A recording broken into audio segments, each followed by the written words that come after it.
quelles habitudes spécifiques distinguent vraiment les individus fortunés? Souvent, on pense aux dépenses flamboyantes, mais c'est pas forcément ça. Non, en effet. Aujourd'hui, on va explorer un peu les stratégies concrètes, celles qui font vraiment la différence. Hmm. On s'appuie sur des recherches, comme le livre The Millionaire Next Door de Thomas Stanley, et puis aussi des analyses de la Harvard Business Review, la HBR. Oui, des sources solides. L'objectif, c'est de voir un peu quels sont les comportements clés derrière l'accumulation de richesses, et surtout, ce qui est applicable pour tout le monde potentiellement. Exactement. Démystifier un peu tout ça. Alors, allons-y, décomposons un peu ces habitudes. Une première idée forte qui ressort notamment chez Stanley, c'est presque contre-intuitive. Ah oui. C'est l'idée de vivre discrètement, bien en dessous de ses moyens. Tout à fait. C'est même un point fondamental. L'étude de Stanley, elle montre que 80% des millionnaires qu'il a étudiés sont en fait plutôt économes. 80%, Oui, c'est énorme. oui. Et moins de 7% de leur revenu annuel part dans des biens de luxe. Donc l'image du millionnaire qui flambe... C'est un mythe alors, hein? En grande partie, oui. La réalité, c'est souvent plus proche du voisin qui gère son argent de manière très rigoureuse. Stanley donne cet exemple assez frappant d'un couple de médecins. Oui. Ils gagnent très bien leur vie, mais ils choisissent de vivre simplement. Pour pouvoir investir, tenez-vous bien, 30% de leurs revenus. 30%. Et résultat, ils sont devenus millionnaires en 15 ans. La clé, c'est vraiment la discipline, pas l'étalage, quoi. C'est fascinant. Ça change complètement la perspective. Et cette discipline, elle ne concerne pas que l'argent, si je comprends bien. Elle s'étend aussi au temps. Exactement. C'est le deuxième pilier, si on veut. Stanley révèle que 85% des millionnaires consacrent au moins 8 heures par semaine à la planification financière. 8 heures par semaine? Oui, pour le budget, les investissements, l'analyse.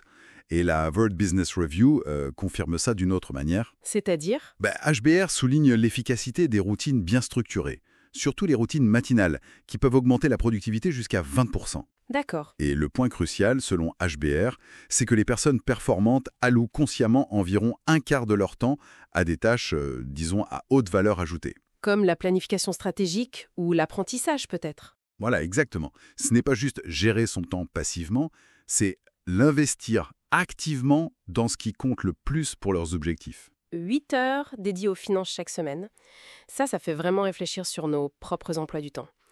Et vous avez mentionné l'apprentissage, c'est donc une autre habitude importante. Absolument. C'est le troisième grand axe.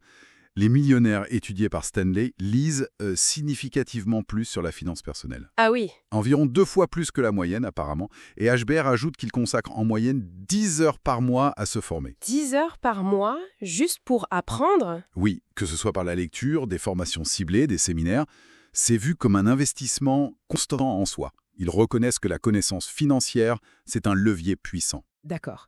Ils sont disciplinés avec l'argent, avec leur temps, et ils apprennent constamment. Mais concrètement, comment tout ça se traduit en stratégie financière?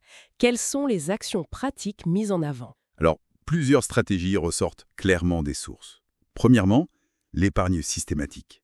C'est essentiel. C'est-à-dire mettre de côté à chaque paie? Oui, définir un pourcentage fixe du revenu, disons 20% par exemple, et le mettre de côté avant toute autre dépense. L'automatisation, là, ça aide énormément. J'imagine. Deuxièmement, la revue financière régulière. Il faut bloquer un créneau, même 1 heure par semaine, c'est déjà bien, pour examiner son budget, ses comptes, ses placements. Prendre le temps de regarder où on en est. C'est ça. Et troisièmement, la maîtrise de la dette. Surtout, éviter les dettes coûteuses. Typiquement les cartes de crédit non foldées, avec des taux d'intérêt élevés. D'accord.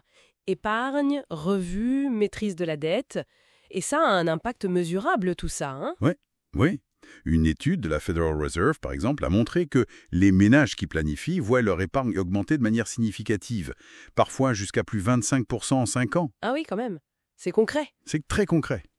Ces habitudes peuvent sembler un peu exigeantes au quotidien, mais il y a des parcours connus qui montrent que c'est possible, même en partant de loin, non? Effectivement. On peut penser, sans forcément entrer dans tous les détails, à des parcours comme celui d'Oprah Winfrey ou John Paul DeJoria, le cofondateur de Paul Mitchell. Ils illustrent bien cette force de la discipline, de la vision à long terme, même avec des débuts très modestes, voire difficiles. Leur rigueur dans l'exécution de leur plan a été fondamentale. Donc, si on essaye de résumer un peu les grands piliers, on aurait une discipline quasi quotidienne, Oui, une forme de frugalité mais choisie, assumée, c'est ça. volontaire. Une planification vraiment rigoureuse du temps et de l'argent. Indispensable. Et puis, cet engagement fort envers l'apprentissage continu. C'est exactement ça. Ces éléments, une fois combinés, semblent beaucoup plus déterminants que le simple niveau de revenu de départ. La construction de richesse, ça apparaît moins comme un coup de chance que comme un processus méthodique. Une méthode basée sur des routines, une stratégie délibérée sur le long terme. Voilà. Alors qu'est-ce que tout cela signifie, au fond, pour notre quotidien ? Ça montre peut-être que la richesse est souvent le résultat d'habitudes qui sont finalement assez accessibles. Oui, accessible, mais elle demande de la constance, c'est sûr. De la régularité. Et ça nous amène peut-être à une réflexion simple, mais je pense assez puissante, inspirée par ces recherches. Laquelle ? Où va notre propre temps chaque semaine quand il s'agit de nos finances? Est-ce qu'on y consacre vraiment de l'attention? Bonne question. Peut-être que prendre ne serait-ce qu'une heure définie ce week-end, pas pour tout révolutionner, mais juste pour regarder où on en est, examiner son budget, ses objectifs d'épargne. Juste faire le point. Juste faire le point. Ça pourrait être un premier pas très concret, inspiré par tout ça. Une première étape sur ce chemin.